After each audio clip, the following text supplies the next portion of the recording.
Hello and a warm welcome to our fortnightly show, The Pulse, that gets you issues impacting the larger society. I'm Neelu, Vyas. The board exams have just got over and students have started making a beeline for their admissions in colleges. Out of the lakhs of students passing every year, many dream to get admissions in the foreign universities. If at all you have decided to get a foreign degree, what are the things that you need to keep in mind?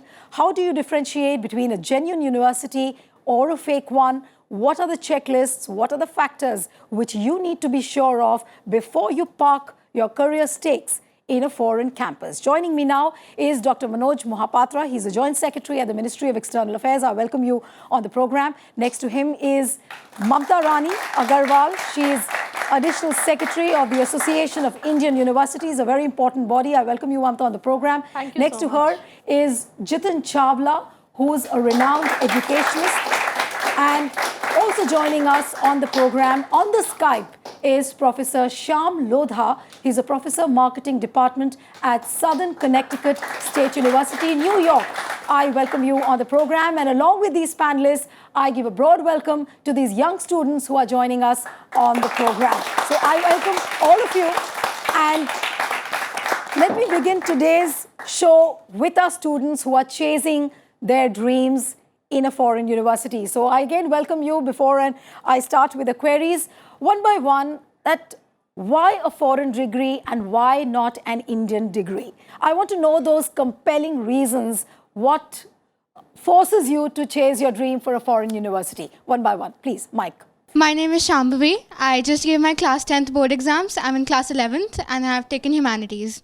Okay. So I really want to pursue archaeology, and though it is available and the archaeology courses are available in India, they are really limited, and I want exposure and I want to learn more about foreign archaeology and foreign architecture, how it was in the past. So that's why I want to go to a foreign university. And you don't want to complete your 11th and 12th in India, probably you want to go for a foreign school. No, I want to complete my schooling till 12th in Delhi in India, but after that, college and post-graduation, I want to do in some other country. Okay, so that's one reason. Any other student? I want 3-4 compelling reasons which give a broad idea as to why you chase your dream for a foreign degree. Yes. So actually, I'm Kunal. Hello. So there are more career options and opportunities, and as well as money making is also good in developed countries. Okay. So that's why I wanted to... So you're chasing money or you're chasing the career? You can say both. Okay. Frankly speaking, like I want to make money. That's why only I want to go. Like after, like in 12th only I want to go. And you feel that there aren't enough options in India? Yeah. Okay. Okay. Any more answers? I'm Adhit Parashar, and I would like to go to a foreign country because I have more chances of getting my... You're in school or you're in college? I'm in school. Okay. I'd like to continue motorsports, so I have more opportunities in foreign countries than I will have in India. Okay. Hello everyone, I'm Arkita and I study in class 12. I've taken science with biology, and I want to pursue surgery, more specifically neurosurgery, and I want to do my postgraduate in universities like Harvard, Yale, and I feel that foreign universities, they provide more exposure, and you have many interdisciplinary courses which are available in countries like US and England, and then many different students from all over the world are coming, and then you get a global platform where you can share your ideas and get to know more about what's happening around the world. Okay, okay. So I'll come back to you for another round of questioning, but let me begin with Jitin now. So many reasons which the students have given, that probably the dearth of options in India, probably not the kind of courses which they want, they can pursue in India too much. But you've been into career counseling for quite a long time. Why? What are those basic compelling reasons according to you? So there are 4 strong reasons. Okay. One, typically it is more practical. The education is more practical. So there are countries where, like in Canada, University of Waterloo has one of the world's best co-op program. Okay. A co-op is where after the first year, 4 months study, 4 months work. 4 months study, 4 month work. Yeah. So I get practical work. They have ties with 6,900 companies. So I can work in US, London, India, whatever, all over the world. So they have those kind of types. So that is one, practical. Second is, outside is like a buffet. India is a fixed thali system in which you will get aloo ka sabji also once only. I like the analogy which you're using. Yes. Third reason. Third reason is somehow the system is much more enabling, and the flowering is better because students, a lot of students don't understand. Like when we do career counseling also, a lot of students are taking science because everyone around says, if you've got good marks, hence you should take science, hence you should take up engineering and so on. Right. But outside, I can start with computer science but end up in music. So that kind of flexibility is there. Last point, the job opportunities. I might be very young, but I can be I could invent some things. So I could be a part of a startup. So incubation centers started off outside. Okay. Even in India, like there are universities like Delhi University which still have to see incubation centers, though it was announced 4 or 5 years ago. Right. But still we are not seeing any active incubation centers. The academia still lacks in terms of the vision which outside India universities have. Okay. And hence our rankings are also pretty low. Okay. If I look at QS World rankings, Times Higher Education rankings, US News rankings, so India somehow has to do a lot to build up rankings. I know Mamta is not going to agree with a lot of things of what you have said, but Mamta, coming to you now, that it's a fact that the Indian universities don't figure anywhere in the top 200 universities. But it's not that the education system is not evolving. But I want to know from you that what is the role of the Association of Indian Universities when it comes to students who are chasing foreign degrees? How does this AIU come into the picture? How does it facilitate the students? What's the exact role? Just to add on a couple of points to what my co-panelist has said. One is that, when students go out and to other universities, part of it is perception based, part of it is reality, as he has already covered. What I feel is that when they go out, it is a comprehensive availability of an ecosystem. Why do they go out? One is that he has said it is applied applications, that one part. Second thing is, which now all the universities have introduced, which he said buffet system and fixed thali, choice-based credit system. So flexibility of moving on and combining different interdisciplinary subjects, that is another one. Thirdly, overall ecosystem, their exposure. You go out of your comfort zone and you challenge your adaptability, you challenge your creativity. It's more entrepreneurial and creativity driven ecosystem. So, and other than that, also it is better research facilities. So I think rather than only saying these things, it is primarily a comprehensive ecosystem of academia which is available there, and that is probably the reason that why our younger lords and our younger students are trying to follow. Now, my next question which you have asked, that what is Association of Indian Universities? It is an apex body and it is an association of all the universities in India. We also provide associate membership to some of the universities from our neighboring countries. Primarily, our basic job is that we are an interface between the academia and the policy formulation of the government. Suppose academia is facing a problem, collectively all the universities come to us, explain their problem to us, and we allow the government, we take these problems to the government and explain it to them as to what needs to be changed. This is our primary objective. Other than that, we have been vested with the authority to grant equivalence to any foreign degree, starting from school level till doctoral level. Okay. So if anybody who has done any education from any other country and they want to pursue a situation may come that a student goes out. Typically, if you really leave the last decade, students used to go out for post-graduation. It is the phenomena of the past decade where more number of students have started going out even at undergrad level. So a student goes out, does undergrad, again wants to come back, because this is the century of Asia. Any kind of, whether you talk about GDP or you talk about entrepreneurship or you talk about any expansion in businesses, it is happening in Asia. So students want to come back. Now when they come back, they want to pursue a degree here. Suppose they want to do PhD here after doing a doctoral. So we define whether it is equivalent to an Indian degree Okay. for purpose of both, for continuing their higher education or for getting into any kind of employment in India. Okay. So primarily when students go out, we, if you permit me, if time, there are 6 parameters they should. We'll keep come in back mind. to those parameters a little later when we are talking about, what are the benchmarks, how do you give the equivalence certificate. We'll come to that a little later in the program. Dr. Mohapatra, of course, the footfall of the students who are going from India to the foreign universities has increased. And if you look at the figures which are coming, there has been a huge spike, especially in 2017, 18 and 19. The figures were like, there's an increase by 30% almost. So that's a huge figure. So what is the exact role of the Ministry of External Affairs? How do you facilitate things for the students and also, aligning with the embassy over there so that the students don't face any problems? No, first of all, thank you very much. Thank you to the RS TV, Rajya Sabha TV also, because it is a hot topic. Currently what happened in USA, if you derive that one, the embassy role starts from there. Basically, you're talking about the fake university case which came up fake in university, but February. I will be coming to that one. So what I am trying to say here is that the responsibility of Ministry of External Affairs or the embassies or the consulates, that start anybody, any Indian, when he lands there in a foreign country, our responsibility starts. Whether they are going for higher degrees or whether they are going to work in a foreign country, our responsibility starts here. Of late, what has happened, as you said, as of now, currently 7.5 lakhs, 750,000 students are currently pursuing higher studies.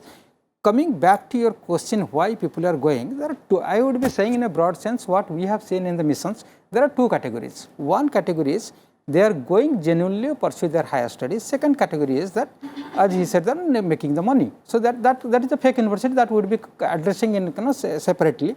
But there is another category where basically what happens when they are unable to compete here in India, particularly the medicine courses, they go to a particular region of the world, and if you see this one, neither they are in a position to get better education there because of the language barrier, because they are unable to compete. They are coming back when the NEET organizes the examinations for the Medical Council of India, they are unable to pass that exam. So our responsibility is that this lot, when they are going to pursue their higher studies, basically they are ruining their life. So when the mission's role comes, we want that first the middlemen should be eliminated. Second is they should not be cheated. Third is the security.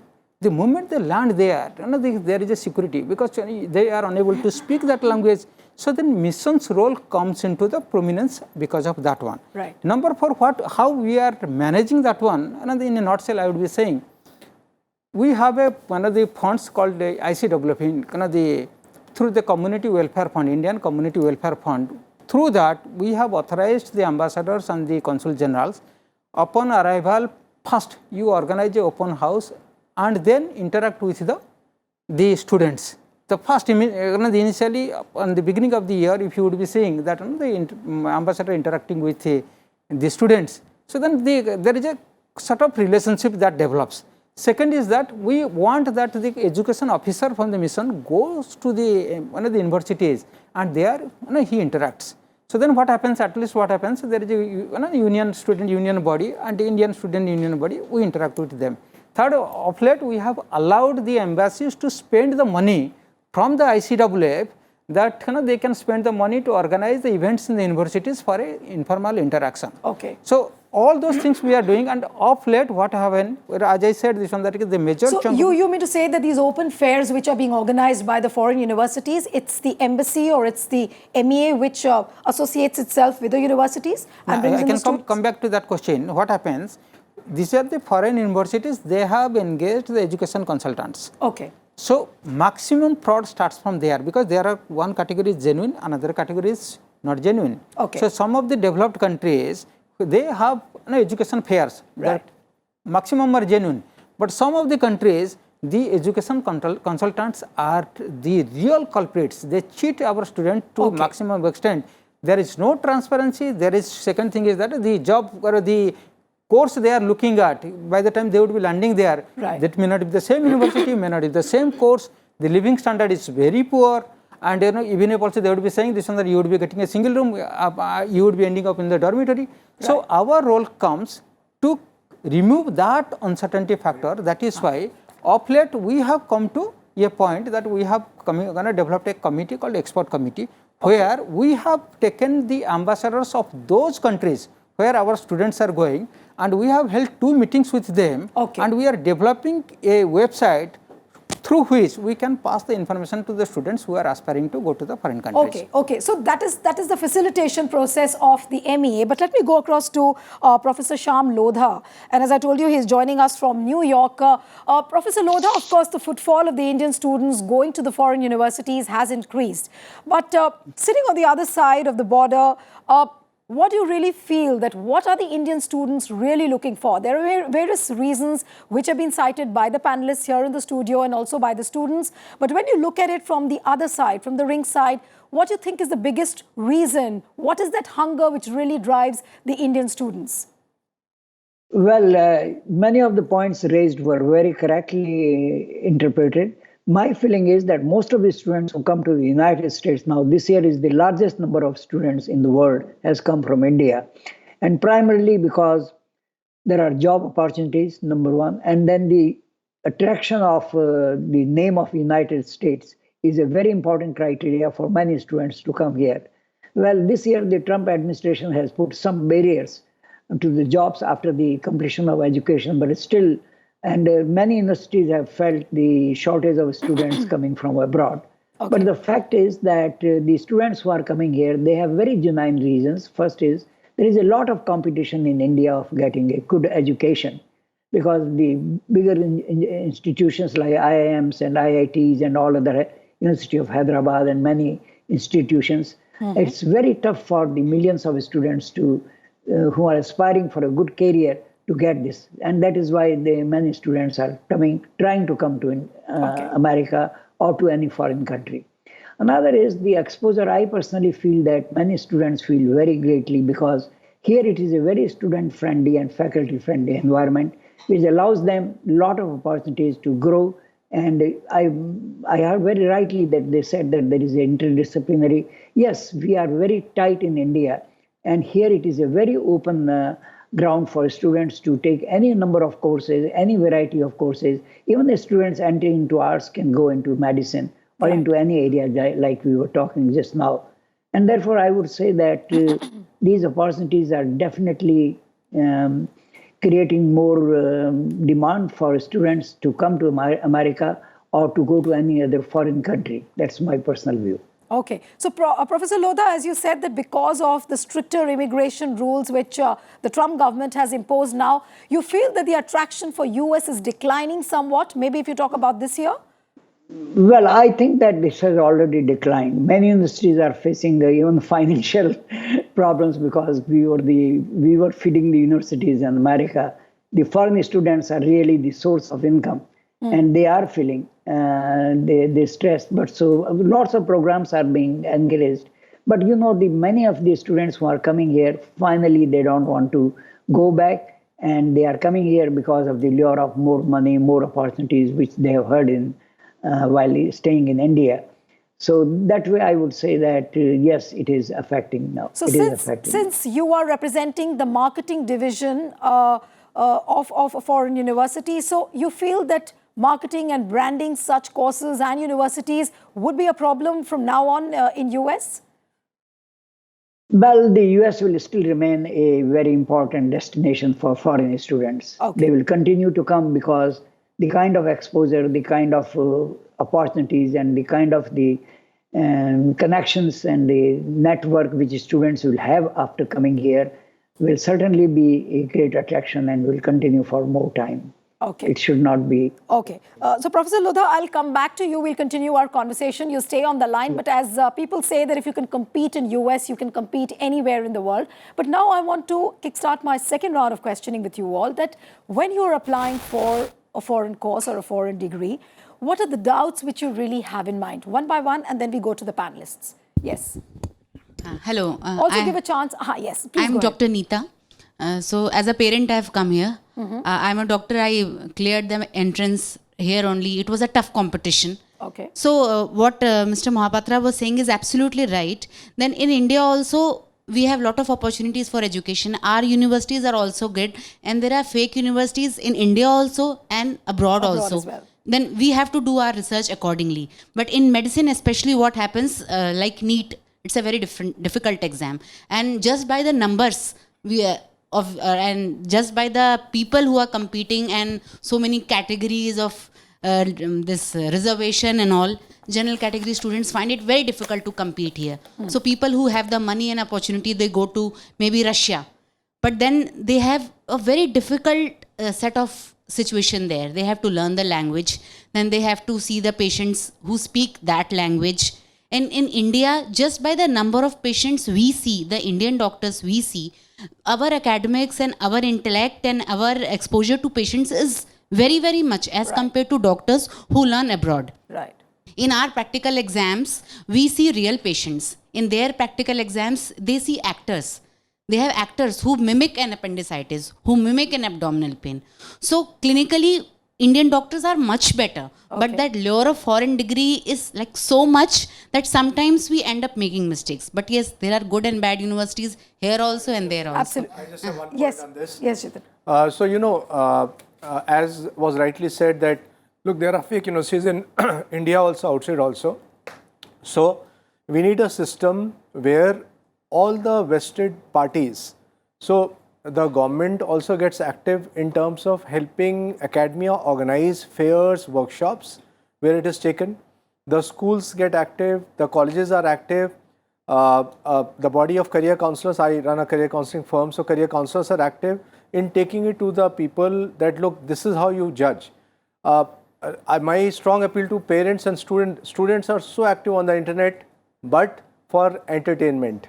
They'll be playing games, but how much time do they spend on researching on career options, on researching on institutions? That's an important point, yes. Why? So, we need to create an ecosystem which is able to help the students finally evaluate that, look, this is a good university, this is how I'll go. This is a good college, this is how I'll go. So, I have some work in Kuwait also. So, but when I go to Kuwait, the Kuwait Ministry of Education, they have on their list accredited universities. Yeah. Right. So, they have put it up on their this thing. So, I think similar initiatives are needed in India to help students be more successful. Right. She made an important point. You mentioned about Russia. Mamta, I would like to ask you a question, especially the medical degrees which are gotten in Russia and probably in Ukraine.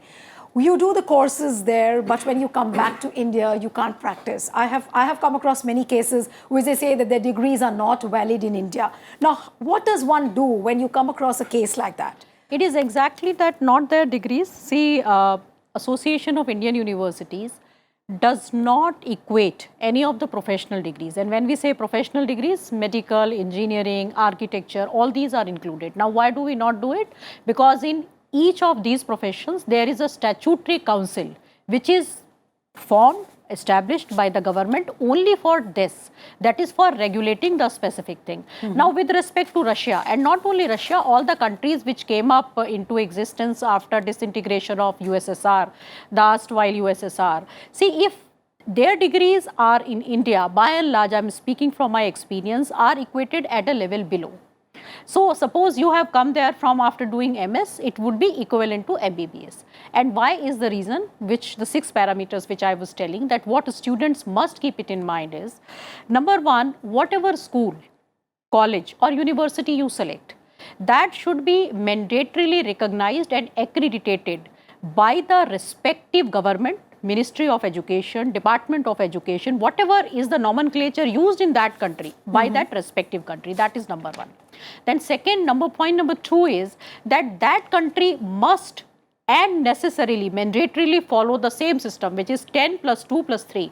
Now, why do we have that problem with the Russia? Because even today, Russia does not have 12 years of regular schooling. Okay. So, that is the reason why we actually you spoke about a reciprocal arrangement, whether the universities have it or not. What can MEA do? Say, for example, a degree... If I am allowed to answer that question, basically what happens, as you are asking the specific question, I think the answer is very simple. In Russia or the former USSR countries, whatever medical colleges, basically what happens, our Medical Council of India, they recognize which are the medicine universities or which are the universities our students can pursue their MBBS or the postgrad.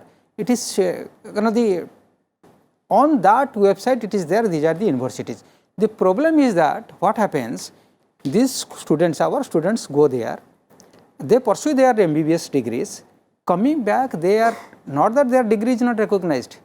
For practicing here in India, they need to register their degree. So, Medical Council of India. And they need an equivalent certificate. They need an equivalent certificate that is taken care of, because first the university, that particular university is recognized by MCI. So, that is why there is no problem there. Problem lies is basically what happens when they are unable to compete while coming back, and they cannot pass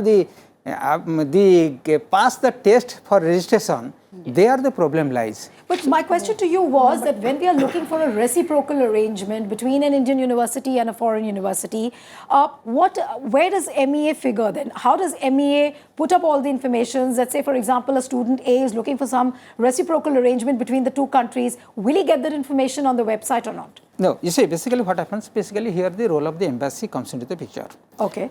First, before anybody decides to go to any particular university, so we would like that they should go through the contents of that university and they should check with the MHRD, Minister of Human Resource Development website, whether there is a equivalency or not. If that is not there, before that they should check here, before leaving this country, they should check here, if I pass out from that particular university for this degree, whether I would be accepted here or not. Okay. So, if that is not there, going to there would be very much difficult. Okay. Also, there are international bodies which give accreditation. So, AACSB for management courses, similarly for engineering, similarly for medical, typically it is WHO. Yeah. So, you need an accreditation. So, one way to check is accreditation. Second, very simple way to check is typically government institutes. Okay. Like we were looking at Poland. So, University of Warsaw is a pretty old university. In fact, I traveled to Prague in March. Mm-hmm. So, went to Charles University, which was established in 1324. Yeah, I could get a list of top seven universities in Prague. If like lot of students in India, even parents, they can just travel. Somehow we are again conditioned. We would go and ask 10 people rather than trying to do it ourselves. Right. So that conditioning we have to challenge. When I travel to US or Canada to do campus tours, I find 11th class students, 12th grade students coming to universities, traveling 300 miles, asking questions. They would have research options. Okay. So my strong message to students also is that you start your research early. Okay. Why are you waiting till the end of 12th and then going and taking help from a consultant? We do have intelligent students at class 10 and 11 level who are here. Allow me to just add on to him. You know, as he was saying that Kuwait has, it is not Ministry of HRD, it is Association of Indian University. Every year or every 2 years it publishes a book which is called the University's Handbook, and it is actually a prized publication and quite expensive, but you know, it has the list of each and every university, each and every course, each and every recognized university worldwide would figure in that, and each and every course which is recognized in India, it would figure in that. But The only thing is we have not been... I think schools should keep that because individual people will not buy that. It's a very high price. But I want to, I want to go to some more questions from the audience, especially the children who are wanting to seek admissions in the foreign universities. Yes, ma'am. I'll come to you later. I want to, sure, let's take the kids first. Yes. I am Arunansh, a student of class 10. Okay. So to my knowledge, I have read that the foreign universities take admissions based on academic excellence as well as extracurricular excellence. So I want to know how true is that? Okay, so it depends on which country you're looking at. So if I talk of US, so US I would imagine a test like SAT or ACT to be having 45-50% weightage. Yeah, 50% weightage, let's say. And 25% is onto your profile. That includes your extracurricular activities, any internships you have done, any social work, any international certifications, and international competitions. Yeah, or something amazing. You have your own startup.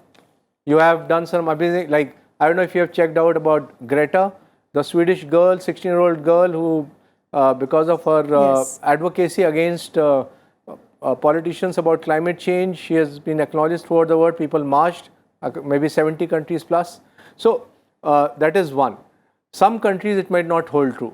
So if you're looking at Canada, so Canada typically is entrance. Canada people are like equivalent to, let's say, SRCC. You get good marks, you walk in. So I look at University of Toronto, typically for science 95-96%, for commerce 94-95%, for international students. Right. Yeah, but some countries will give credence to it. So maybe I'll imagine 30-40% countries to be looking at a mix of things, but rest of the places you'll be having academics. Let me get in Professor Lodha on this question which you have asked, that how much of it is academics and how much of it is extracurricular activities. Professor Lodha, if I were to come to you with this question, what's your reaction on this? Well, here the proportion is very good that most of the students are encouraged to participate in the extracurricular activities. There are lots of programs, symposiums, interact activities, and then cooperation, co-ops, etc. And there is a lot of emphasis in the education on the practical education. Right. And that is what I'm seeing, that the many students who are coming here, they are very happy because these kinds of opportunities are not available in India. And the most important thing which I see here is that the students coming to United States have an edge over other students in India, because when they go back, they get very easily jobs in the multinational corporations, which are large number are operating right in India, and there is a great opportunity. Then they get a very good network, and the kind of opportunities they get here of exposure is definitely, I believe, is very much. I myself was at IIT Delhi and all that, and when I returned here, the kind of exposure, the environment which we get here is definitely make students very rounded, and they make really a good headway in their career opportunities. I'm sure, Professor Lodha, many students will have more questions to you. I'll come back to you again. Some more questions I want from the children. Yes. Hello, my name is Umansh, and I'm in class 10th. And I'd like to ask, as we all know that the world has progressed and in many fields of industries and all. And so what has actually happened is that in other countries I've known that the education system has upgraded, and and they're going in parallel with other industries. So like the new technologies that are coming up day by day, they're matching their educational system with that. So like if we come back to India, the traditional India's education system has been the same for quite a long time, and with the technologies that are coming up these days, why hasn't it evolved like other countries? Okay, I think Mamta and Dr. Mohapatra will answer you these questions. Mamta, you want to say something on this? India is a large country of 1 billion plus. So when we talk about change, we also have to keep in mind access and equity and comprehensiveness. It is so much easier to compare with a country where, this election, our population of people who are voting is more than the total population of United States.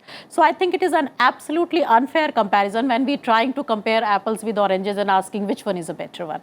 India is also changing and keeping pace. Well, the question is whether our pace is as fast as it should be. Then probably we definitely need to make changes. We definitely need to make changes much faster. Where the system is smaller, where the system is much more developed, and where resources and finances and people fighting for those resources are not a challenge. But policy reform measures. So no, that is happening. But the pace, probably we need to expedite it a little more. But as far as, yes, Jitin. So I see changes happening in India also, but more in the private sector, except for 1 or 2 government universities also. But when I look at private universities, new private universities being built up by large corporates, so there I see a palpable change.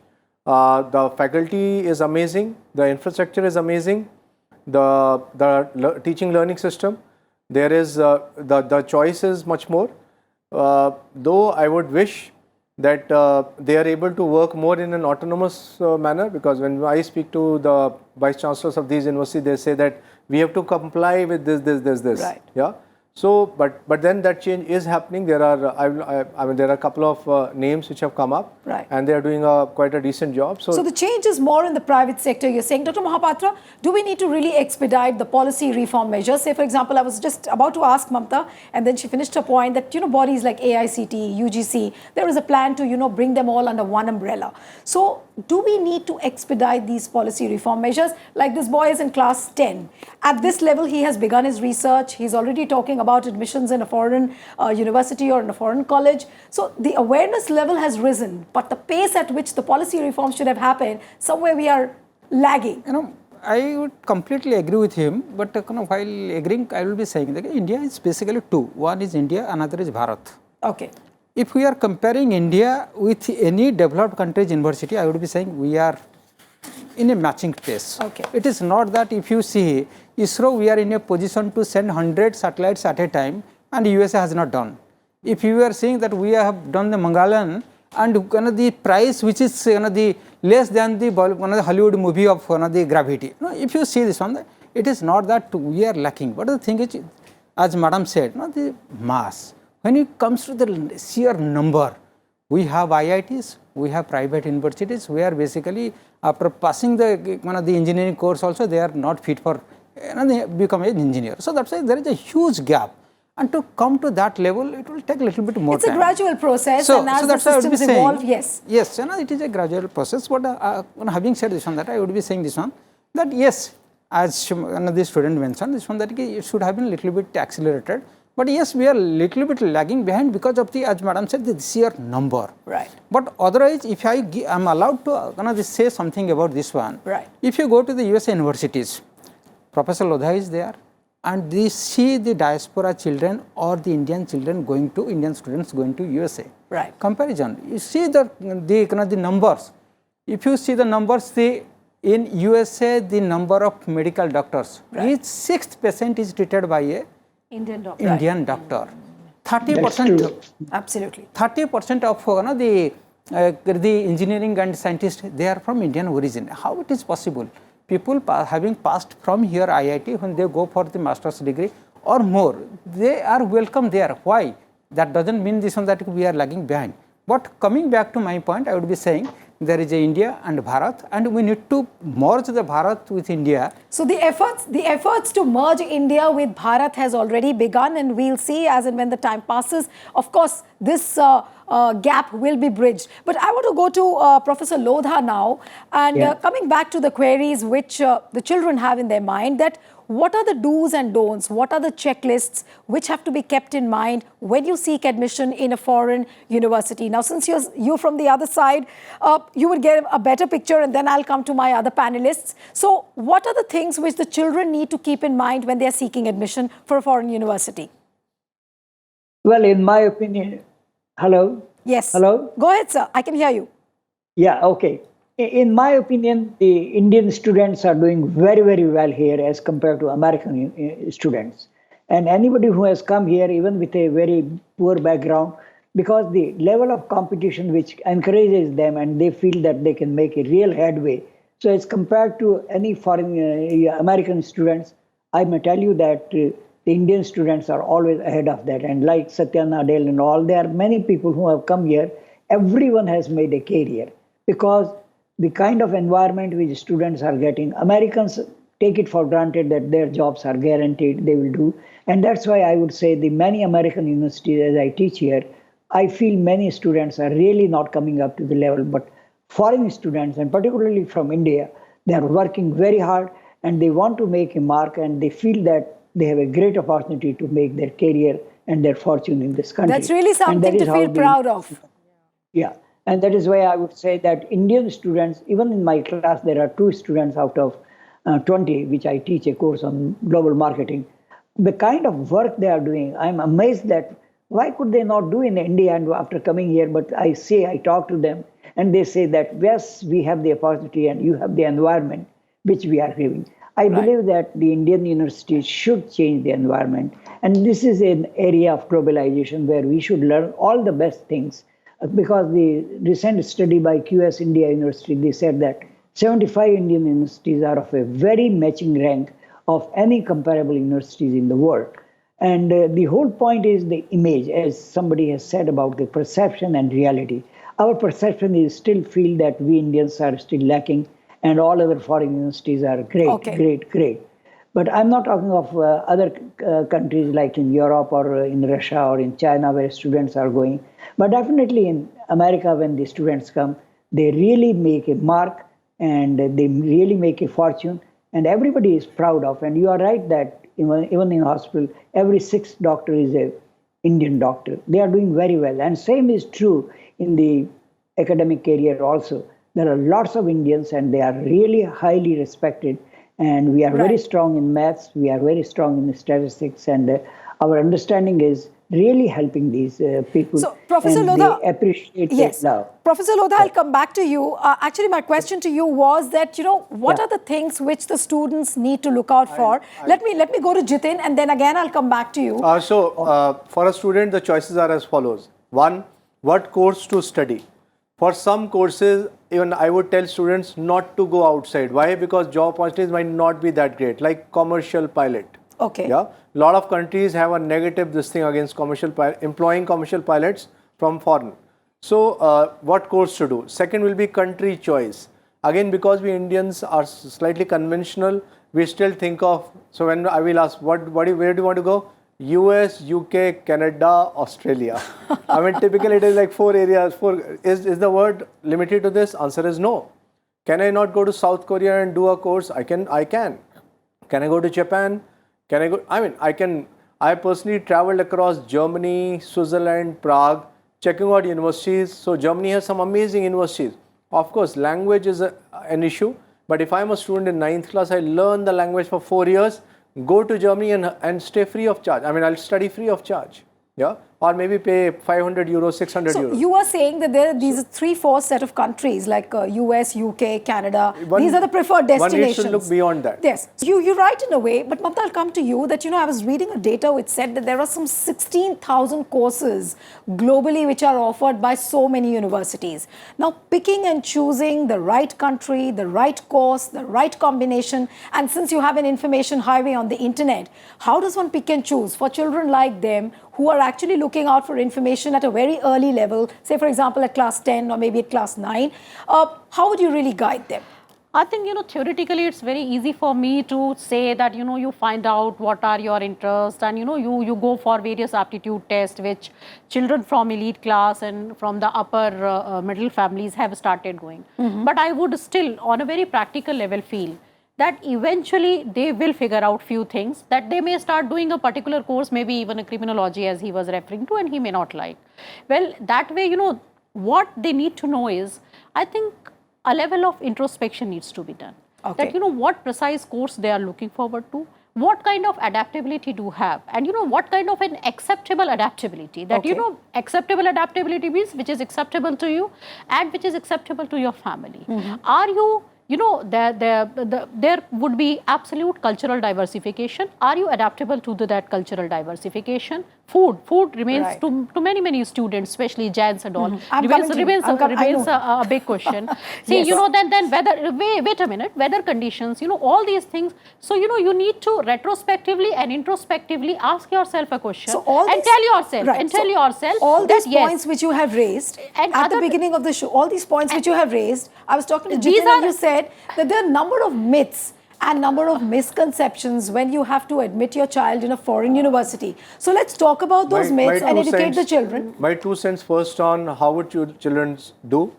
So job shadowing, that is going and seeing how a person is doing. So schools abroad have this thing inbuilt in their system right from 8th class onwards. Right. Watching career videos, aptitude testing.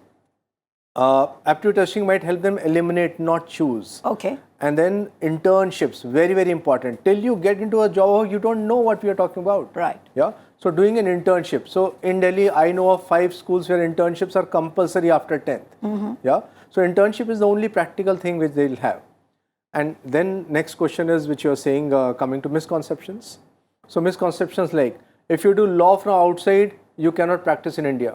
Please go and check Bar Council of India's website.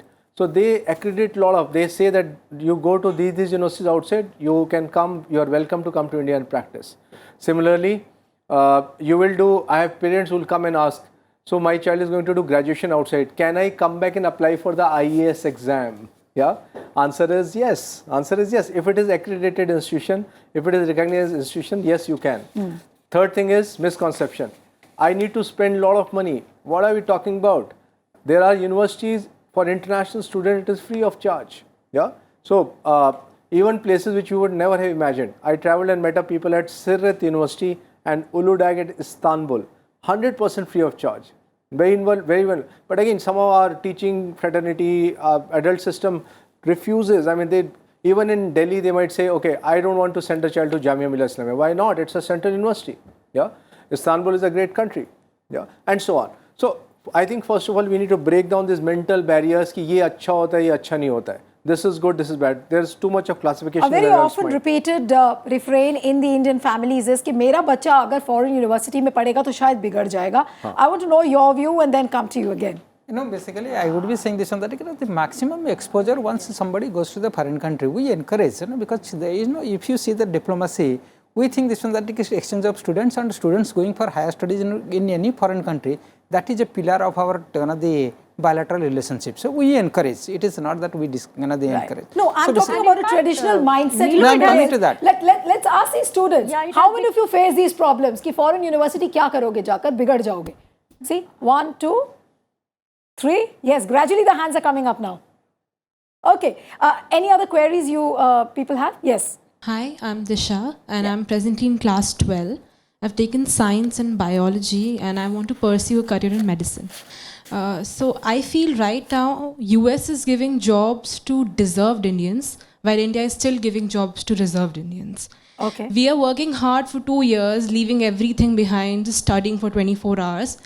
But at the end of it, seats are taken by the reserved people with their state domiciles and everything. If people are doing a very good job at US, that means they are good people. But people who are not better than you are taking your seats because they are in the minority. Right now, they have 60% reservation. So what is minority? They are majority of the seats right now. The minority has taken away the general category seats now, right? So that's the reason why you want to opt for a foreign university or a foreign college. Okay. And any other student? Yes. My name is Dia and I want to pursue my career in management, hospitality management. Okay. But I have heard like that there is zero value in India, but there are more opportunities abroad. Like, is it true?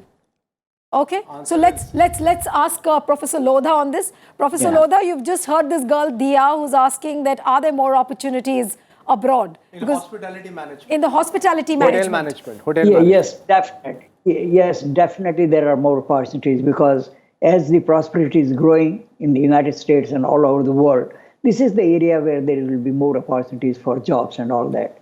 And therefore, the students who are coming, my personal perception is that from India, many people who are coming to US, the parents are pushing them because their wealth factor is coming very much.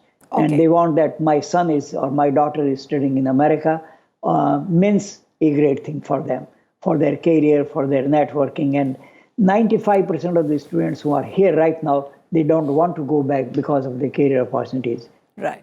I believe that India is coming up, but still those kinds of limitations which people have about the best universities, even the 75 which has been recognized in India recently by QS study, but it does not match to the standards which our foreign universities are offering. Particularly, I'm talking about America. And that's why I would say that the craze for coming to America will continue for years to come until we catch up on the global level that Indian universities are also doing. But I think the job factor is a very important factor and the money making is a very important factor which attracts students. Even they take loans, but they know that they will be able to clear it in no time. And therefore, this craze will continue. Okay. So specifically for hospitality, the difference is in India, if I come from IHMs, which are a government-run HM institute and yes, recognized, doing a good job, but the starting salary is still on an average over around 22,000 rupees per month. When I go to Dubai, students will start with about 70,000 rupees per month. I go to US, I'll start off with a lakh and maybe 20,000 rupees per month. Though the spend also outside is more, but still when you start with a lakh and 20,000, in 3 years you are touching 2 lakhs per month. In 8 years, you are touching 5 lakhs per month. If you are doing a good job, which a lot of Indians do, so then the story is good. So that's how students think, and hence they look at opportunities outside India. Okay. Any other doubt which I any can answer the question. Yes. I may be a little bit wrong, but it is not that reservation for which basically people are going to the foreign country. I'm sorry. In foreign countries, hardly there is any competition. That is why we are doing better. If in the foreign country, if there would be tough competition like the IITs, then it would be difficult for our students. Okay. Okay. Any other question? Yes. Hi, I'm Dhruv of class 12 right now. I think of myself to be pretty versatile, not possibly great at most of them, but pretty good. I want to know how I supposed to use all of my capabilities and my talents per se to their full potential. So my immediate answer is either you become an entrepreneur, so you will have no restrictions. Yeah, you work in your own domain. You want to work 24 hours, you work for 24 hours. Yeah. Second, you ideate and start something new. Third is ideally your education should be such which helps you do a lot of experimentation, which allows you to fail. So ideally, I would like you to be at a place where there is an incubation center. So you want to set up something, there is some resource available to you. There is some kind of planning which is available to you. There are some people who are going to mentor you also. Yeah. If you go to, irrespective of your course, whether you do management or technology, it doesn't matter actually. Right. So ideally, if I was you, I'll think like that. Now, let me come on to a very basic question, and which probably people would think that's a very foolish question, but why I want to get you to that question is that people are generally scared that what is a fake university and what is a genuine university. Before we could close the program and take the final comments from you all, how would you really define a fake university, and what are the do's and don'ts which the students really need to check out for when they are seeking admission? The fake university, although madam would be giving the definition of fake university because there is an association of universities. You say there are two fake.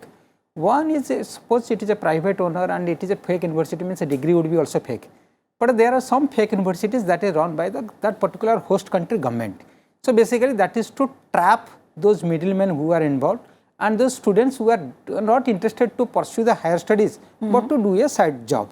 So if you are looking at a particular country where the fake universities are established by that government, then it is basically to trap those middlemen and the students who are not interested.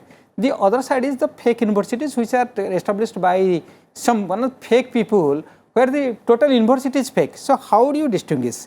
First category is that what is fake university by the government which has established. If there is only online, there is no classrooms, there is no regular class, there is no building, but you get the papers, the visa papers, you get everything. But what happens? There is no regular class. That means it is a fake university. The second is, there is another university run by the owner, but the classrooms are there. What happens? You go for the classroom, all those things, but at the end of the day, the certificate that you get, that is a fake one because that university is not registered. How do you know this one? If you are getting, there is no classroom and everything, but visa you are getting, that is a fake.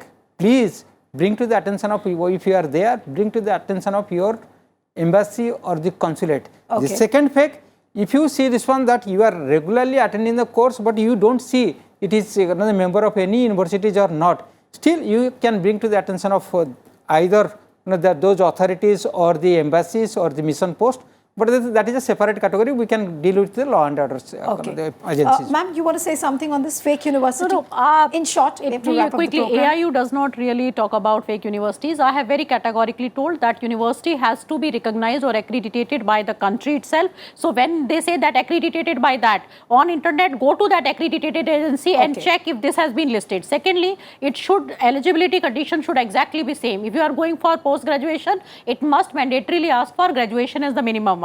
Then it must run the regular course. It has to be a regular course. It should follow 10 plus 2 plus 3, which is being followed in your own country.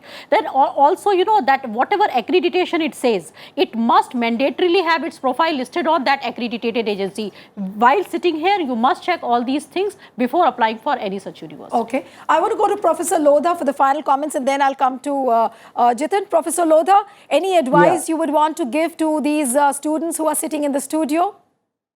Well, I would say that students should be very careful in choosing the universities because they are getting an easy way to get in. And these fake universities, there are not too many, but whatever they are, the students are tempted to go into because they will not be able to get admission into very good universities. Okay. So my feeling is that the students should be very careful in choosing and try to go on the internet and find out the status of these universities, get more inquiries, just not for going to visa and get admitted into any university and ruin their career and their finances. So they have to be very, very careful when they are really applying for these universities. Okay, thank you so much, Professor Lodha, for coming on the program. We woke you up really early, but it was a pleasure talking to you. Thank you so much. Thank you. Thank you very much. Final comment from Jitin. Looking at fake university, the genuine, differentiating, what are the factors which the students would look out for when they are chasing their dreams for a foreign university? Your final piece of advice? So, one, they should start early. So, the study abroad decision, we normally advise parents, students and even teachers who are helping them that should start off from 9th class onwards. Okay. So, profile building, language understanding, any exchange programs, any summer programs. I can see the green shoots already. Yes. So, they should start from 9th class onwards. Second thing, parents have to play an active role because students by themselves might not do so much research. So, in fact, I was helping somebody, very senior person from the industry. So, this is quite some time back. So, I physically used to take him to USIEF, the United States Education Foundation, and we would sit there and go through a lot of, so lot of countries I would say have established bodies where you can take help. So, you have Campus France, you have DARD as a German agency. Yeah, but obviously we'll have to go to them, we'll have to seek, we'll have to spend time. Third thing is use online methodologies, check out rankings, check out affiliations. Another thing is, which is very powerful, be on groups. So today on Facebook, there are so many groups. So going to Germany, you'll find 5-6 groups. Preparing for GRE, you'll find groups. GMAT, you'll find groups. So why not utilize the collective expertise of so many thousands of people who are all around the globe. Speak to your seniors and you'll get a clarity. My last 2 cents on this. सीढ़ियों की ज़रूरत उन्हें होती है जिन्हें छतों तक जाना होता है. अगर छूना है आसमां को तो रास्ता खुद बनाना होता है. Wonderful. Thank you. And I know there are a lot of questions which could be pending at your end. I'm really sorry we cannot accommodate all the questions, but I hope you've got your answers. But remember what Thomas Edison has said, our greatest weakness lies in not giving up. The most certain way to succeed is always to try just one more time. So let's keep trying with our eyes and ears open, because while you are chasing a foreign degree, you are even chasing your dream. With that, it's a wrap on this edition of The Pulse. Send us your feedback on the email ID flashing on your screen. You can even write to us on our Facebook and YouTube page. Thanks to all my guests and this wonderful audience. Goodbye and thanks for your time.